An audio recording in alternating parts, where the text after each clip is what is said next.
अस्सलाम वालेकुम रहमतुल्लाहि ताला बरकातुहू।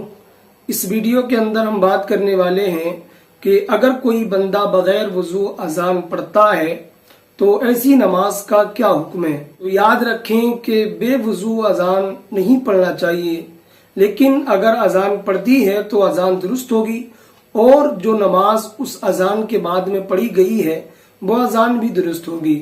लेकिन बेवजू अजान पढ़ने की आदत डाल लेना ये मुनासिब नहीं है। सय्यदी सरकार आला हजरत रज़ियल्लाहु ताला अन्हु इरशाद फरमाते हैं कि बेवजू अजान पढ़ना ये जायज़ है, बई माना कि अजान दुरुस्त हो जाएगी, लेकिन ऐसा नहीं करना चाहिए।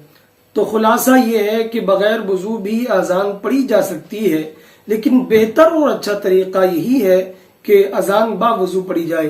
तो उम्मीद करता हूँ आप तक रसाई हो गई होगी। इसी के साथ वदा चाहता हूँ, तब तक के लिए खुदा हाफिज।